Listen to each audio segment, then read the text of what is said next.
Welcome to Life Stories, where we bring you incredible real-life tales that inspire, amaze, and touch the heart. Imagine hiking deep into the wilderness, expecting nothing but solitude until you come across something extraordinary.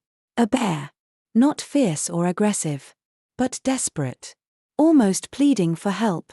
What would you do? Would you follow? Today's story is one of fate, trust, and an unforgettable journey into the unknown. Stay with us as we uncover a hidden secret buried deep within the forest. Subscribe to Life Stories to begin today's adventure, as the golden hues of the late afternoon sun filtered through the dense canopy of Evergreen National Park. I felt an odd sense of tranquility. It was a feeling I had always loved about hiking: the quiet rustling of leaves, the distant call of birds, the crisp scent of pine in the air.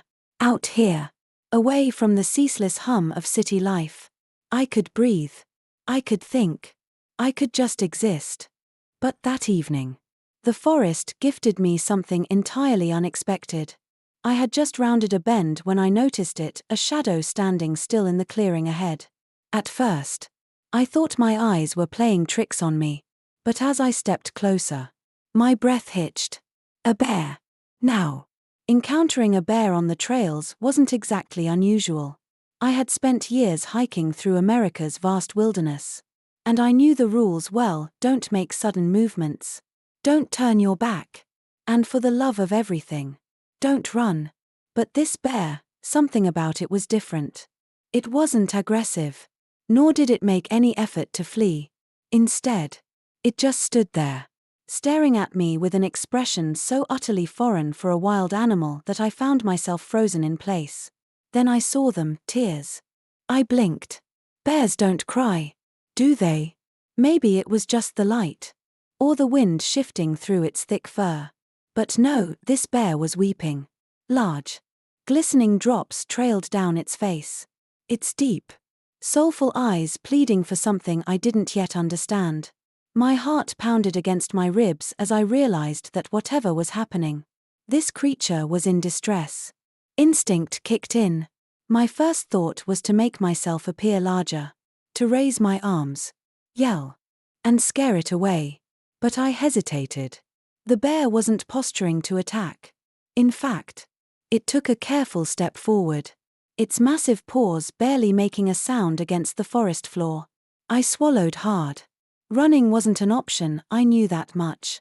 Instead, I stayed rooted to the spot, my muscles tensed, ready for anything. The bear moved cautiously, almost deliberately, sniffing the air as if trying to understand me the way I was trying to understand it. It lowered its great head and sniffed at my shoes, my jeans, and finally, my outstretched hands. I should have been terrified. A single swipe from those claws could end me in an instant. But fear wasn't what I felt at that moment. Instead, something deeper, something inexplicable settled in my chest, a connection. The bear stepped back, lifting itself onto its hind legs. A low growl rumbled in its throat. But it wasn't a threatening sound. It was quiet, almost like a plea. That was when I understood. It wanted my help. I had no idea how to communicate with a bear, but in that moment, I decided to try something unthinkable. I slowly mimicked its movements. Carefully, I stepped forward, sniffing the air. As absurd as it felt, I lowered my hands the way it had, reaching out tentatively, and to my absolute astonishment, it worked. The bear dropped back onto all fours and turned away. I exhaled in relief, thinking that was the end of our strange encounter. But then, after taking a few steps, it looked back at me and let out a louder growl. A command. It wanted me to follow. Everything in me screamed to turn around, to return to my familiar path. But something about the bear's sorrowful eyes, its quiet desperation, held me in place. And then, against every rational thought, I took my first step toward the unknown. As we walked, the reality of my decision began to set in. What if this was a trap? What if the bear wasn't leading me to help something, but to its pack? What if I was walking toward my own demise? Doubt gnawed at me, but I forced it aside. I had to trust my instincts. I had to trust the bear. For nearly half an hour, we hiked in near silence, the fading sunlight casting long shadows through the trees. My mind raced with theories. Was there an injured cub? Had it lost its way? Why had it chosen me? Of all people. Then, suddenly, the bear veered off the main trail. My heart lurched. If I followed it deeper into the wilderness, there would be no marked path to guide me back. I hesitated, looking around, trying to memorize the terrain. An oddly shaped rock, a tree covered in moss, a fallen log. I had to be sure I could find my way back. But the bear grew impatient. It turned sharply and growled, baring its teeth, not in aggression, but in frustration. It needed me to come. Now. I took a deep breath, knowing there was no turning back.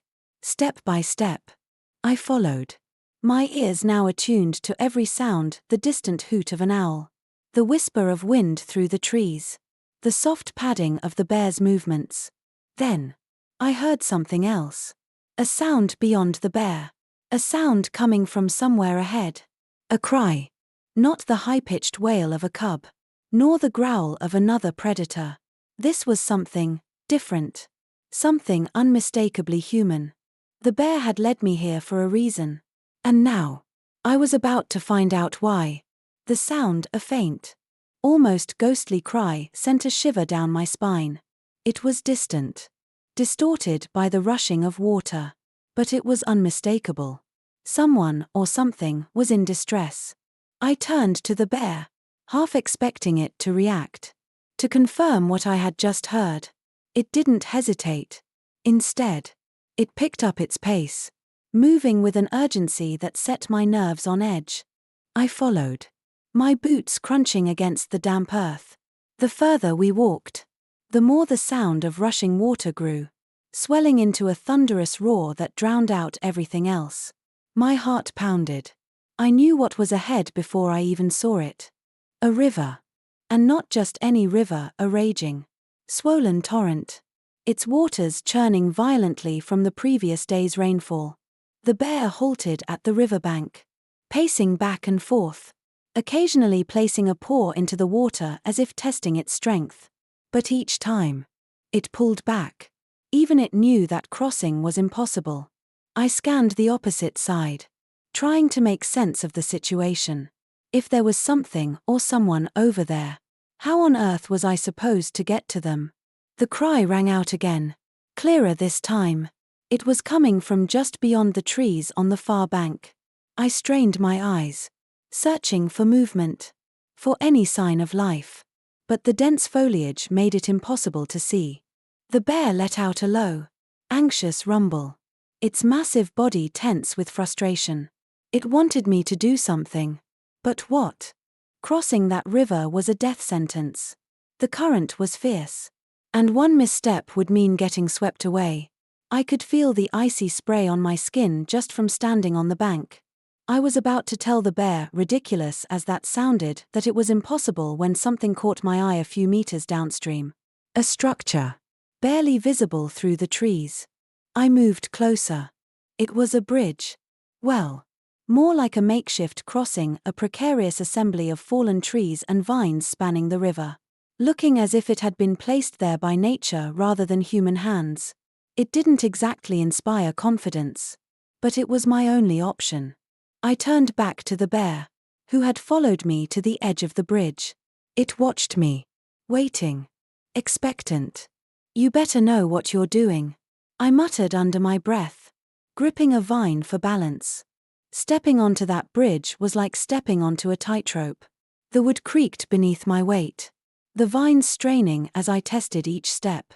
My heart hammered as I kept my eyes locked ahead, resisting the urge to look down at the raging waters below. One step, then another, then another. Each movement was slow, deliberate.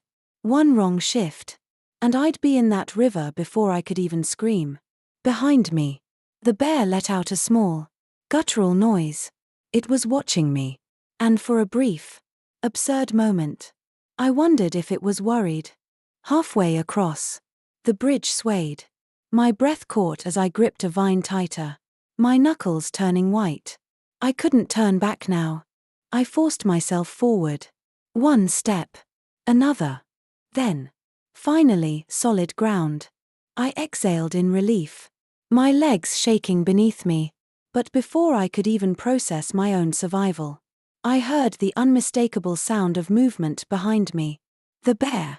I turned just in time to see it place a cautious paw onto the bridge. My stomach clenched. Was it really going to? The wood groaned under its weight, shifting dangerously. I took a step forward, hands outstretched as if I could somehow help. "Come on, big guy," I whispered, my throat dry. "You can do this." The bear hesitated, its massive body tensed, then took another step, then another. The bridge creaked, swung, shifted, but it held. With one final step, the bear made it across, landing beside me on solid ground. For a long moment, we both just stood there, breathing hard. Then the bear turned to me, locking eyes in a way that sent a strange, knowing chill down my spine. I could have sworn, just for a second, it looked grateful. But there was no time to dwell on that. The cries had grown louder, more desperate. Whatever lay ahead, the real journey was just beginning. The bear wasted no time. The moment its paws touched solid ground, it took off through the thick underbrush, moving with determined strides. I barely had a second to catch my breath before I hurried after it, my pulse still racing from the bridge crossing. The air was heavier on this side of the river, thick with the scent of damp earth and pine. The deeper we ventured, the more the forest seemed to change. The well-worn trails I was used to were long gone, replaced by dense foliage and twisted roots that threatened to trip me with every step. I had never been this deep into Evergreen National Park before. Few hikers dared to stray this far. This was the wilderness in its truest form, untamed, ancient, and indifferent to my presence. Yet, here I was, following a bear into the unknown. The cries continued, cutting through the trees like a distant echo. They were clearer now, unmistakably human. My stomach clenched at the realization. Someone was out here, trapped or injured, waiting for help that might never come unless we found them first. The bear knew exactly where it was going. Its movements were deliberate, purposeful, as if it had walked this path 100 times before. It barely hesitated, weaving through fallen logs and ducking under low-hanging branches with ease. Meanwhile, I stumbled behind, struggling to keep up. As the minutes stretched on, my mind raced with questions. Who was out here? How long had they been stranded? And why had this bear, of all creatures, come to me for help? I had spent years in nature, but this was something else entirely. This was more than just a strange encounter.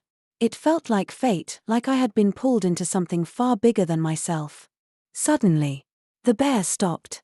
I nearly crashed into its massive form, catching myself at the last second. It stood completely still, ears perked, nose twitching. Then, without warning, it let out a low, rumbling growl, one that vibrated through my chest. I swallowed hard. Whatever we were looking for was close.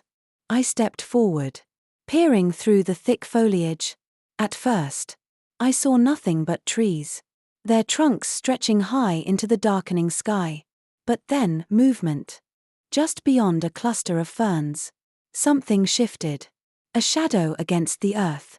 My breath hitched. It was a person.